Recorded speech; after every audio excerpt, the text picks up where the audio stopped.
भारत का capital new Delhi ये आज के समय दुनिया का सबसे ज्यादा पॉल्यूटेड सिटी बन चुका है। ये एक बहुत बड़ी एम्बैरेसमेंट है हमारे देश के लिए। हमारा देश ओवरऑल ग्रो कर रहा है, राइज कर रहा है, मगर जब हमारी कैपिटल में लोग प्रॉपरली सांस तक नहीं ले पा रहे, जो एक बेसिक ह्यूमन नीड होती है, तब डेफिनेटली समय आ चुका है खुद से पूछने का एक सवाल कि क्या हम सही रास्ते पर जा रहे हैं या नहीं जा रहे। क्योंकि दिल्ली में इस वक्त एयर पोल्यूशन इस लेवल का है, AQI इंडेक्स आप अगर देखो तो ये 350 400 के आसपास रहता है। It is almost as if कि एक आदमी अगर दिल्ली में रहकर बाहर घूमता है ना, तो उसके लंग्स को उतना ही डैमेज हो रहा है जितना 50 सिगरेट पीने पर होता। और ऑब्वियसली इससे जो लाइफ एक्सपेक्टेंसी है वो भी बहुत ज़्यादा कम होती है। बताया जा रहा है कि 7 से लेकर 8 साल एक एवरेज इंसान कम जिएगा अगर वो सारी उम्र दिल्ली में रहता है और दिल्ली की जो ये पॉल्यूटेड एयर है इसे इनहेल करता है। और सबसे ज्यादा सैड बात यह है कि ये प्रॉब्लम नई नहीं है। This is not a new problem. पिछले 10 सालों से आप सब लोगों ने कई बार सुना होगा। मे बी आप लोग जब बच्चे होंगे, जब आप स्कूल में होंगे, तब से आप लोग ये बात सुन रहे होंगे कि दिल्ली के पोल्यूशन लेवल्स स्पेशली सर्दियों में इतने ज़्यादा बढ़ जाते हैं कि it is very hazardous to health. मगर तब भी as a country, as a whole, यहाँ पे कोई पॉलिटिकल पार्टी, कोई स्टेट, कोई किसी की बात नहीं कर रहा। एज ए यूनाइटेड कंट्री हम इस प्रॉब्लम को सॉल्व नहीं कर पा रहे। जो ये एयर पोल्यूशन है इसके बहुत सारे कॉज बताए जाते हैं। कोई कहता है कि जी देखिए जो स्टबल बर्निंग है उससे थोड़ा पोल्यूशन आता है। कोई कहता है कि ट्रांसपोर्ट ऐसा है कि दिल्ली में बहुत सारे ट्रक्स आते हैं उसकी वजह से पोल्यूशन होता है। कोई कहता है कि नहीं देखिए लोग कार ज्यादा यूज कर रहे हैं तो उससे पोल्यूशन हो रहा है। और फिर कई एनवायरमेंटलिस्ट ये कहते हैं कि दिल्ली की एक्चुअली ज्योग्राफी ही ऐसी है कि यहाँ पर पोल्यूटेंट्स आपको मिलेंगे ही अनलेस कोई बहुत ही बड़ा स्टेप हम नहीं लेते। बट रियलिटी ये है, देखिए अनफॉर्चुनेटली मुझको बोलना पड़ेगा, हमारी कैपिटल एक एम्बैरेसमेंट बन के रह गई है आज के समय। आप अगर मुझसे पूछे, मैं Prashant Dhawan, I was born in Delhi. मुझे दिल्ली के बारे में बहुत सारी चीज़ें अच्छी लगती हैं। यहाँ पर खाना और बहुत सारी सुंदर जगह हैं, रोड्स काफ़ी अच्छी हैं। बट अगर आप मुझसे पूछें, I love India way more than I love Delhi.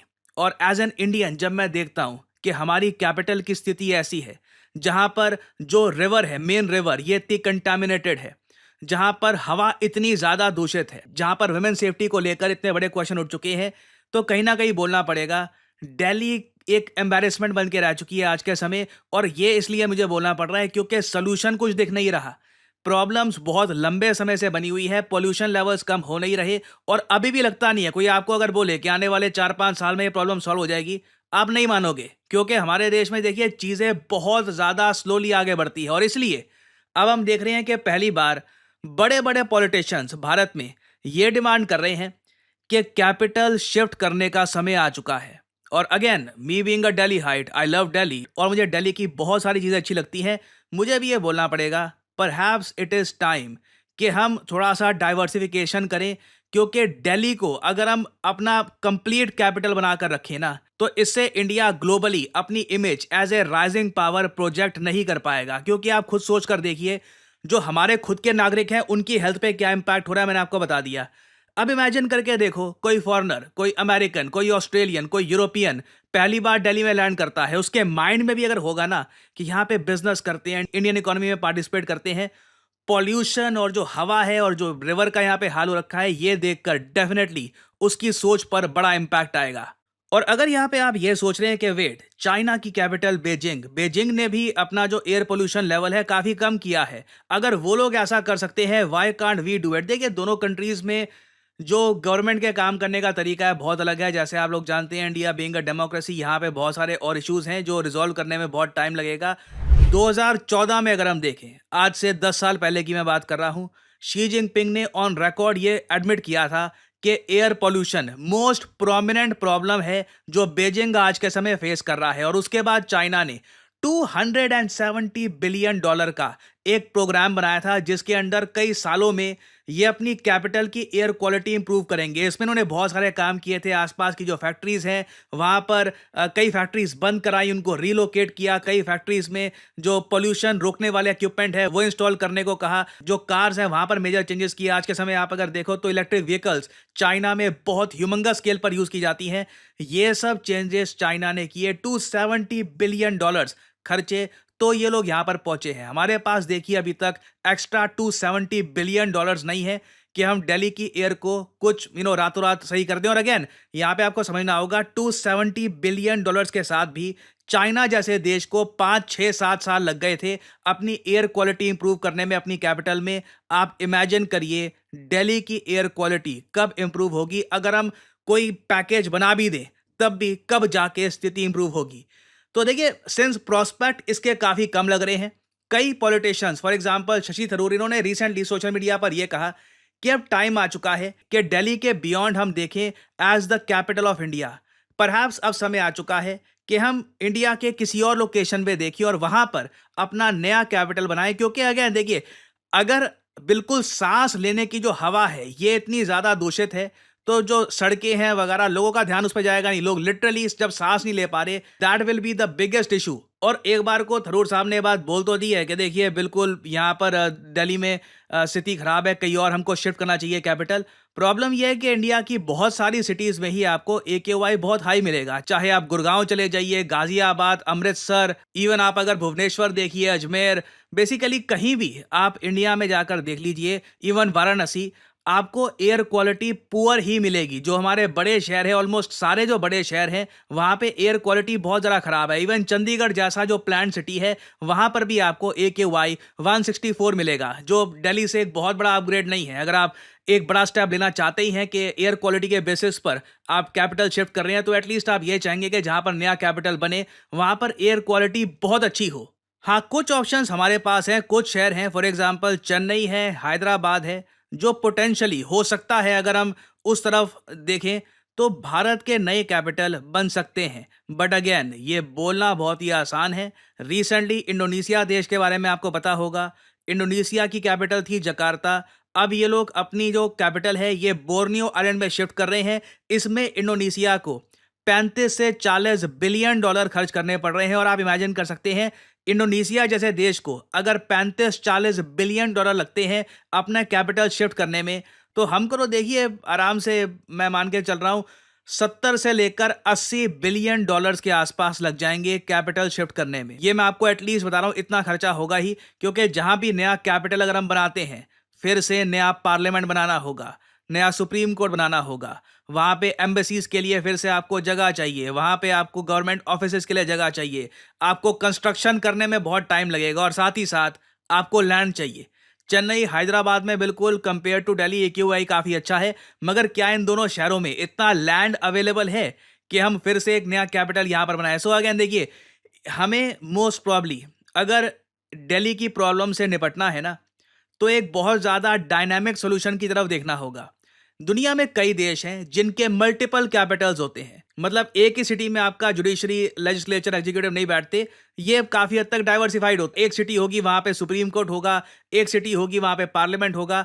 Perhaps समय आ चुका है कि इंडिया धीरे धीरे इस तरफ देखना स्टार्ट करे। और अगेन ये कोई नई बात हम नहीं कर रहे होंगे। दुनिया में जैसे आप देख पा रहे हैं, बहुत सारे कंट्रीज हैं, जैसे कि मलेशिया के मल्टीपल कैपिटल्स हैं, नेदरलैंड्स के मल्टीपल कैपिटल हैं, एम्स्टर्डम, द हेग, दोनों कैपिटल के रूप में काम करते हैं नेदरलैंड्स के। उसके अलावा साउथ अफ्रीका के 3 कैपिटल हैं, श्रीलंका के 2 कैपिटल हैं, अफगानिस्तान का एग्जाम्पल मैं देना नहीं चाहता। तो परहैप्स हमको यहाँ पे इवेंचुअली देखना चाहिए कि एटलीस्ट जो हमारी फॉरेन एम्बेसीज हैं उनको तो हम यहाँ पर किसी और नए शहर में शिफ्ट करें, और जो मतलब परहैप्स जो हमारी जुडिशरी है उसको भी हम शिफ्ट कर सकते हैं।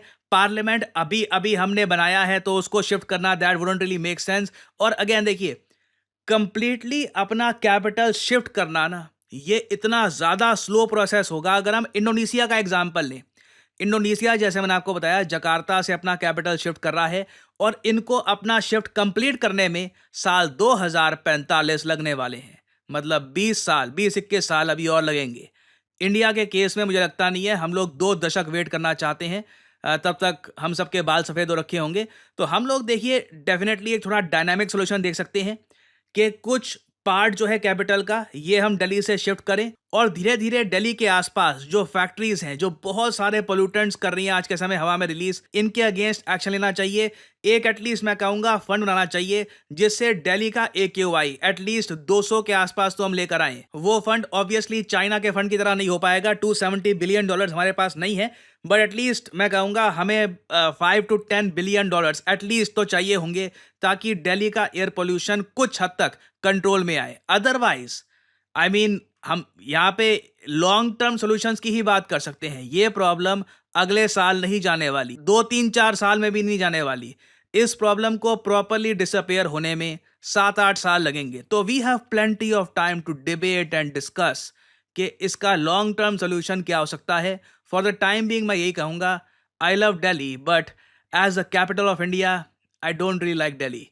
तो लिखिएगा इसके बारे में कमेंट सेक्शन में, क्या आप मानते हैं, क्या आप शशि थरूर से एग्री करते हैं, बाकी पॉलिटिशियन से एग्री करते हैं कि अब समय आ गया है कि हम दिल्ली के बियॉन्ड देखें एज ए न्यू कैपिटल। और अगर आप ऐसा करना चाहते हैं तो कौन सा शहर आपके हिसाब से बहुत ही अच्छा होगा as the new capital of India. लिखिएगा इसके बारे में कमेंट सेक्शन में, मैं जानना चाहूंगा आपका ओपिनियन। और फाइनली बहुत ही ज़्यादा इंपॉर्टेंट मैसेज, देखिए ज़िंदगी में कभी कभी आपके सामने एक ऐसी ऑप्शन आती है जहां पे आप टाइम भी बचा पाते हैं और आप करियर के हिसाब से भी बहुत आगे निकल सकते हैं। ये ऑप्शन आज के समय लेके आया है स्टडी IQ आपके लिए। स्टडी IQ मास्टर्स डिग्री और यूपीएससी प्रेपरेशन प्लान। अगर आप एक कॉलेज स्टूडेंट हैं, अभी आप सोच रहे हैं कि आने वाले 2 सालों में यूपीएससी एग्जामिनेशन की प्रेपरेशन तो करना चाहता हूं, मगर कितना अच्छा होगा अगर साथ ही साथ बहुत ही आसानी से मुझे एक यूजीसी एफिलिएटेड यूनिवर्सिटी से एमए की डिग्री भी मिल जाए। मेरा रेज्यूमे भी स्ट्रांग हो जाएगा और साथ ही साथ मैं यूपीएससी एग्जामिनेशन की तैयारी भी कर रहा हूंगा। स्टडी IQ आपके लिए एक गोल्डन अपॉर्चुनिटी लेके आया है study IQ's UPSC preparation plus MA programme के अंडर। यहाँ पे आप लोग खुद ही समझ सकते हैं कि आपको मेजर एडवांटेज ये मिलेगा कि बहुत सारे सब्जेक्ट्स जो आप वैसे ही यूपीएससी की जर्नी में पढ़ेंगे, वही सब्जेक्ट्स काफ़ी बार आपके एमए में भी आते हैं। फॉर एग्जांपल यहाँ पे आपको क्या करना है, कमेंट सेक्शन में यहाँ पे पिंड कमेंट में आपको ये लिंक मिल जाएगा UPSC plus MA 2 year programme. इधर यहाँ पे आपको करना है क्लिक और यहाँ पे आप देख पा रहे होगे बहुत सारी आपको ऑप्शंस दिख रही होंगी यहाँ पर कि आप एमए कर सकते हैं इंग्लिश में, पॉलिटिकल साइंस में, जर्नलिज्म, मास कम्युनिकेशन में, एजुकेशन में, पब्लिक एडमिनिस्ट्रेशन में। बहुत सारे सब्जेक्ट्स आप एमए में ऐसे पढ़ेंगे जो आपको यूपीएससी में हेल्प करेंगे ही करेंगे। This is the best use of your time कि जैसे ही अगर आपकी अभी बीए खत्म हुई है, आपने अब बैचलर्स अपनी खत्म करी है, आगे का रास्ता आप देख रहे हैं, एक इंपॉर्टेंट एग्जाम की प्रेपरेशन भी करिए और साथ ही साथ एक यूजीसी एफिलिएटेड यूनिवर्सिटी द्वारा मास्टर्स भी करिए। और ये सब आप कर पाएंगे online at your convenience. Study IQ हर कदम में आपके साथ रहेगा यहाँ पर ऑब्वियसली। और जो ये प्राइस यहाँ पर लिखा है ये भी कभी भी पे मत कर देना। सिंपली यहाँ पे आपको कोड डालना होगा PD10। यहाँ पे आप देख पाओगे 3 ऑफर्स अवेलेबल। इधर आपने क्लिक किया, यहाँ पे फिर एक सेक्शन आ जाता है कोड का। आप यहाँ पे कोड डालोगे PD10 तो बहुत बड़ा डिस्काउंट यहाँ पे आपको मिलेगा। The prices will fall tremendously. 24 महीने का ऑब्वियसली, क्योंकि 2 साल की आपकी एमए होगी, साथ में आप जो यूपीएससी की प्रेपरेशन है स्टडी IQ के साथ वो भी आप कर ही रहे होंगे। तो 2 साल के लिए आपको ये कोर्स मिलेगा। You can by this. और ऑब्वियसली आपके माइंड में अगर ये सवाल है कि अभी मेरी तो डिग्री हुई नहीं है, अभी तो मैंने बस 12th क्लियर किया है, तो क्या करूं? देखिए उसके लिए हमारे पास यूपीएससी प्लस बैचलर्स प्रोग्राम भी है, ये भी आप कर सकते हैं एक्सप्लोर। और मैं जानता हूं बहुत सारे सवाल भी होंगे आपके माइंड में, तो आप इस नंबर पे कॉल कर सकते हैं 7676002400। इस फोन नंबर पे कॉल करके आपको अधिक जानकारी मिल जाएगी कि किस तरीके से ये पूरा सिस्टम काम करेगा। आप अपने करियर में एक बड़ा जायंट लीप कैसे ले पाएंगे। सो यूज करिए कोड PD10, क्योंकि बाकी देखिए बहुत सारे और कोड्स भी हैं स्टडी IQ पे, but they just do not give you the maximum discount. For example अगर आप यहाँ पे कोड लाइव लगाते हैं, आपको मैक्सिमम डिस्काउंट नहीं मिलेगा। Use the code PD10 to get the maximum discount possible. So इसी नोट के साथ ये है वीडियो कांत। Thank you for listening and as I always say, may the gods watch over you.